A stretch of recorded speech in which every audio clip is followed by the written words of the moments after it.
Let's move on now to the OpApp. We have Jeff Hunter, who's the chief architect with YouView, who, among other things, provide the technology behind Freely, as you'll hear here. And Jeff is going to talk to us about using the HbbTV OpApp to access linear channels distributed over IP. Off you go, Jeff. Exactly. So great to be in Istanbul. 30 years since I was last here. That dates me a touch, and it is incredible to see how it's changed. A really, really vibrant city. So thoroughly recommend you finding some time to get a look around. Very enjoyable. So when we all met up in London last year at the Symposium, we shared our story about how we had worked and helped Everyone TV to bring the Freely service to market. And that was building on a decade of operator experience, creating these kind of user experiences in that space. So in terms of what did that consist of? Well, we created a managed user experience using the HbbTV operator app technology. And we also built a managed IP video playback capability using the newly minted HbbTV second video window. Plenty of HbbTV apps from the content providers, so we needed to make sure that they would all work as well. And then lots of new complexity here, so a big investment in testing. And for that, we took some automation infrastructure, which previously we'd only used for set-top boxes, and extended that to support TVs. And interesting to see the work that Fraunhofer have done there. It's not easy to do that. So for some of you, you may not actually be aware of the service, so I've got a short show reel here. Audio folks, this is quite loud and doesn't need to be. Save everyone's ears, it's the visuals that are important, so if you need to turn it down, please do. Ooh!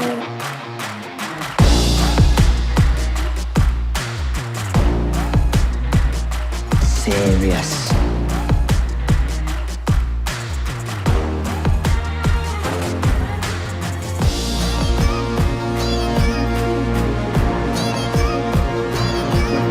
Come on!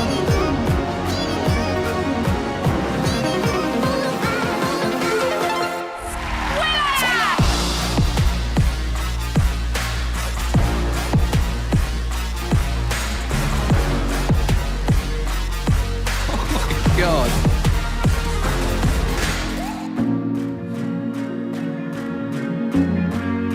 Get set, go!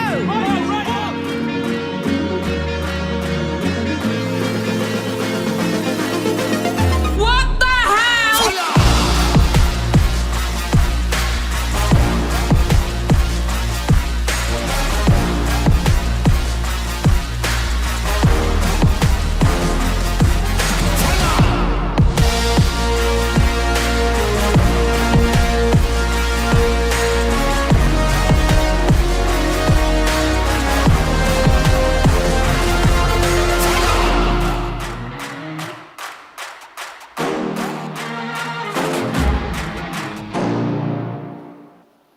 Unblock your ears. So look, a great job done there by our colleagues at Everyone TV. And I guess the question is, where is Freely 18 months on from launch? Well, great news, it's available on a lot of devices. And that's great news for the consumer because it's choice. It's great news for us because it means the technical solutions we've built are proving very portable. And it's great news for the HbbTV community because this is now available in lots of devices on the market, lots of manufacturing partners for other people to use. More features. In 2025 alone, we've updated the OpApp, the user experience, 7 times, and that's not only helping performance, but bringing great new features for the consumer. More content. Everyone TV is doing a brilliant job of getting more channels, more on-demand content onto the platform. And what does this all mean?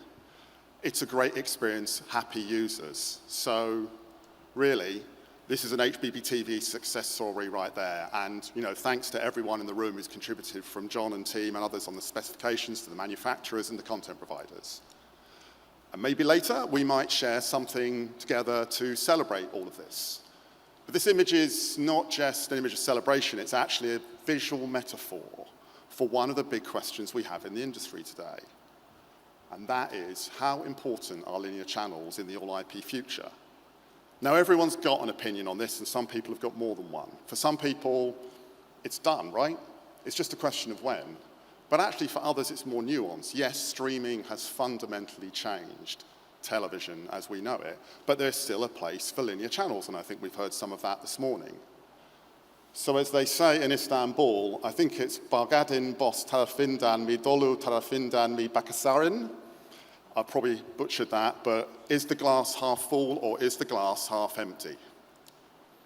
So rather than opinions, let's look at some data. So this is a report from the UK regulator Ofcom. It's for the UK, it's average minutes viewed by age in 2024. I am sure in your own territory you have similar data. Of course, it's a complex diagram. You just need to look at the blue. The blue is linear viewing, live TV. And you can see, of course, in that middle 4 to 34 age group, the drop-off not just in live TV viewing, but video viewing altogether as it's replaced by social media and gaming. But we need to look to the right. And it is that 65-year-old age group plus, where we're still seeing video content consumption holding up, and the vast majority is linear, and it's even more so if you fold in time-shifted linear recordings, which is showing in green.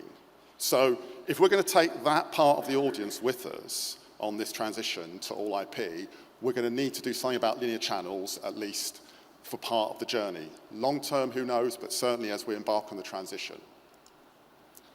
Now, left to market forces, we're starting to see linear channels being buried in apps.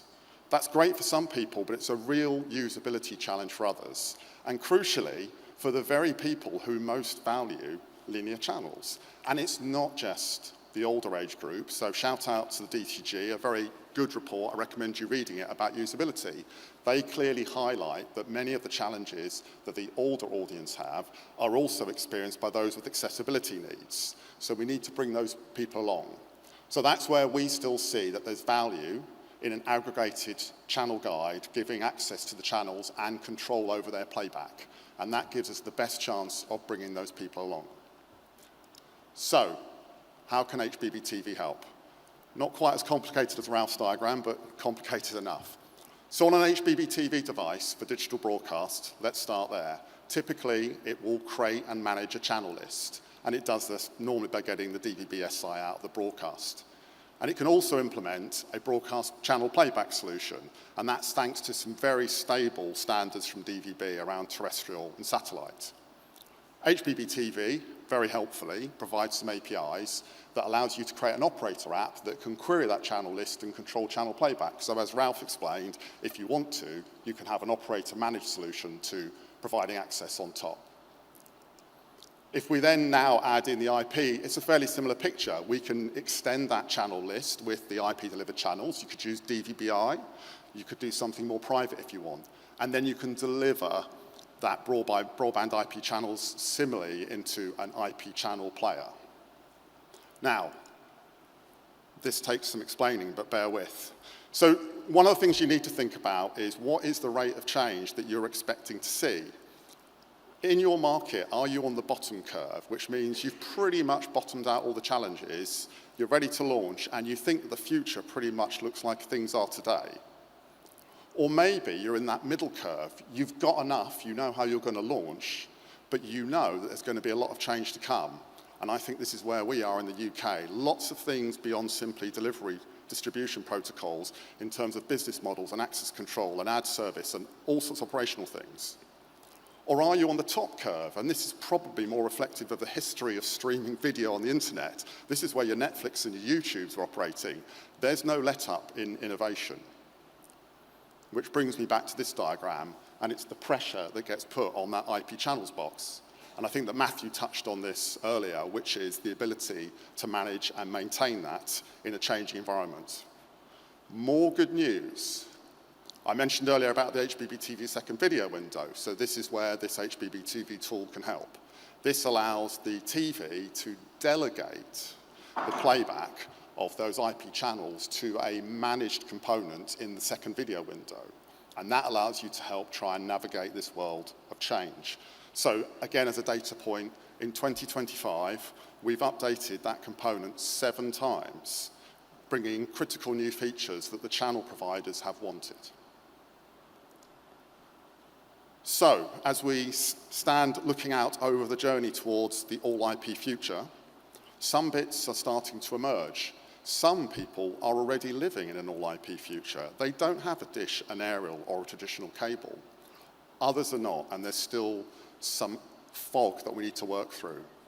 But we need to make sure that we're taking all parts of the audience with us, and we think linear channels are an essential part of that journey. But as I say, good news, HbbTV has got lots of tools to be able to do that, and even better news, through initiatives like Freely, those tools are now becoming widely deployed and available for other HbbTV members, other platform operators to make use of.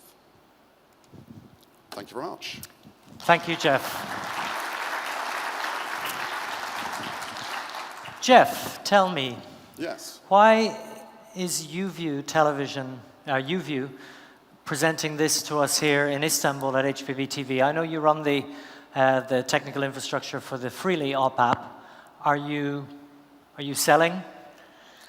Of course, we're a supplier of technology and services. So are you looking to see the Freely model repeated? Would YouView like to see the Freely model repeated in other countries? Well, so I think when it comes to Freely, there's a panel coming up, and one of my Freely Everyone TV colleagues can answer around that. Alex will be here, I can't speak to Everyone TV and Freely. What we're saying is that there are brilliant building blocks and solutions coming out of HbbTV. We've helped implement some of those as part of working with our customer to get their service to launch. Whether the Freely model solution is right for other territories is a commercial conversation. But those technical building blocks are really useful. You don't have to take them all. You can take the bits that might help you in your market. Yeah. And that is what I think we're trying to promote interest in the wider set of HbbTV solutions that are out there. Sure, and it's certainly inspiring, and I think it's a convincing argument. Does anybody have a question for Jeff specifically about this before we move on to our panel? I didn't see anything in Slido yet. Yes, so you're in the clear, Jeff. Thank you for the presentation, and we'll see you later.